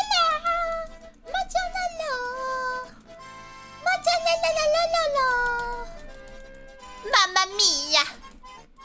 What is... Itadakimasu! What is a bon appetit? There we go. And it's so yummy! Usually, I don't use a lot of salt in my recipe. I like to keep things low sodium and then add my salt afterwards. So, like, because I also like the texture of the crunchy salt to contrast with the pasta. So once you have this pasta, I usually put it in like a big baking dish and I keep it in the fridge with a lid on it. And then I just scoop big scoops out into a bowl whenever I want some. And it's so yummy! Yummy! Mozu cookbook wins! Soon! It's the whole point! That's what this is today. I'm giving you a preview of when I make my cookbook. Okay? Alright. And that is the mozu pasta. Man, you make all of this, but the pasta doesn't keep. How much of this do you eat? I usually eat almost all of it, and then I usually only eat like I leave one serving left before I finish it. I actually have some of this in my fridge that's a month old. Yeah. Hey Mozumi Screechy, can you give me your best screeching sound? Yeah.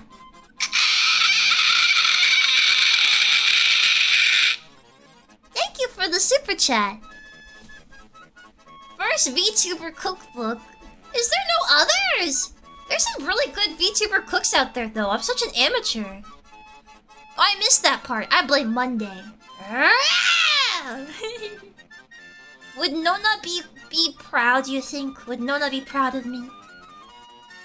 My grandmother was not Italian. Wow. So yes. 3 Mozu recipes. Oh my gosh. Oh my gosh. Just speed running really quick. Festive Pilk. I'm just gonna say for like 2 of these. Festive Pilk. Just make a Pilk with a higher amount of Pepsi. So get a glass of Pepsi. Put in a little bit of milk. I would say like maybe 3 tablespoons of milk in a glass of Pepsi. Then add nutmeg and cinnamon. And it's really good actually. It's actually good. And then the other one is Mozu coffee. My coffee I do is I get a mocha pot and I make coffee that's usually flavored in either like a caramel or toffee way, something with like a roasted caramelized flavor, something like that. Get a base coffee with that flavor, make it in a mocha pot, so you get the whole beans, you grind them down, put it in your mocha pot and cook it. Then add a shot of espresso and I'd say about a teaspoon or so of maple syrup, pure maple syrup. Then make some frothed milk and put it on top and then drizzle with caramel. And that's my Mozu coffee I like to make. I haven't made it in a while though. And Mozu tea. If you buy my Mozumi Pichi tea, put some Mimi Momo in it. Alright. You buy my Mozu tea. My tea is like a caramel. What is it? Caramel coconut clove. Maple. Yeah, caramel coconut clove and maple flavor.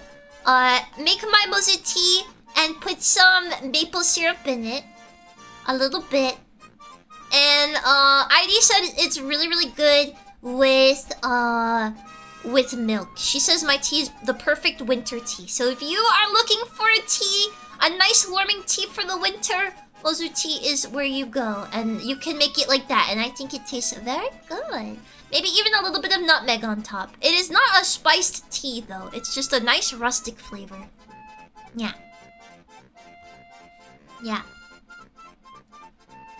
Mozumi Pichi tea. No peaches. Well, it's not the kind I don't really drink peach tea. I mean, it's okay, I guess. I don't know, maybe we can do multiple varieties one day. Don't know if you saw my super chat during the Pilk stream, but you should try to make a Coke float. I've had a Coke float. I've had it, they're good. Do you know what I like better than a Coke float though? A cheerwine float. If you've not had a cheerwine float, you have to try it. It's very yummy. Cheerwine float is delicious. Okay. I think this is where we will end it today. Here's just a preview of some of the other ones I plan to put in my cookbook. But you've seen, I described 3 Mozu items for you today. They're probably 8 billion calories, and you might go directly into cardiac arrest if you make them. But they're yummy! So, I hope to see you guys tomorrow. I submitted my schedule. I'm just waiting on somebody. We're waiting on someone to submit so we can put the schedule out. So, I'll tell you what my schedule is really quick for the week.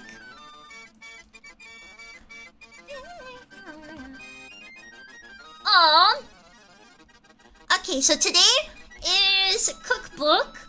Tomorrow, we're going to do a long stream where I play Fallout New Vegas.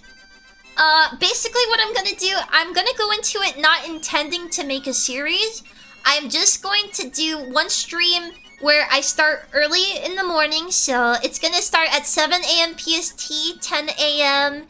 EST. And I'm just gonna play for as long as I can. Yeah.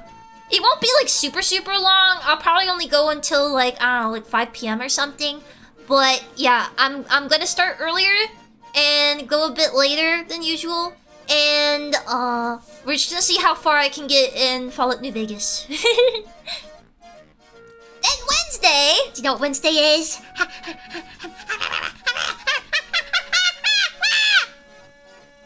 Do you know? It's New Year's! New Year's! Yippee! On Wednesday, so we'll be watching the ball drop together. I asked my mom, I was like, because my mom wanted us, she wanted me and my stepdad and I think my sister. I don't think my brother would come. I think me, my stepdad, and my sister and my mom. We're supposed to go to a New Year's event thing, but it's not on like the ball drop day. It's the day after the ball drop. So I should have ball drop completely uninterrupted. I think the ball should be fine to drop. Mamma mia! Yeah. So then the next day, I'm going to do a stream with Airi where we talk about our New Year's resolutions and we talk about maybe like V-Dere stuff for the coming year, that kind of stuff. Just like a casual like, yeah, what are we gonna do type of thing, right? And then Friday is ASMR. ASMR. First the balls were touching, now they're dropping. Different balls! They're different! So yeah, then Friday is the ASMR, GFA, ASMR, and I don't have anything planned for the weekend right now. We'll see how that is. Right now, I'm helping plan a big event for V-Dere. So I'm gonna get to work on that after this because I see I got some messages. Yippee! Yippee! So yeah. I really wanted to do more. I also made some templates today. I want to post.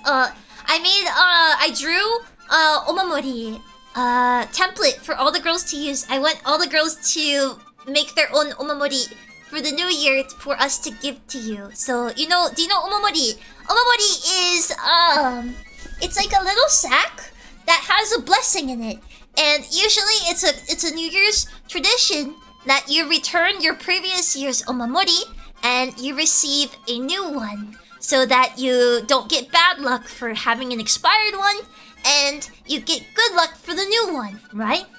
And it's customary that I can't breathe. Okay, anyways, oh my god, what's happening? So then you give your omamori to family or something like that, to Mimi Momo, to give them a blessing for the year, right? And you're not supposed to open it. So I wanted each V-Dere girl to make their own omamori and give a blessing to Dere fans for the year from us. Your new blessing for the year from us, yeah. So hopefully those get posted soon, yeah. I wanted to do more Shogatsu stuff for the new year, but I don't know. I don't know so much of it. I don't know so much Shogatsu.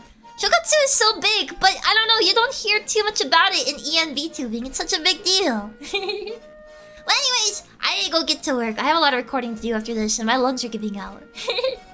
Man, maybe I should go back to the doctor. I hope to see you guys tomorrow for the Fallout New Vegas stream and for the ball drop. I hope you will spend the ball drop with me. I would appreciate it. Okay? I hope to see you guys later. If you make any of this food that I described today, please post it in Pichi Live. I would love to see it. And have a good rest of your Monday.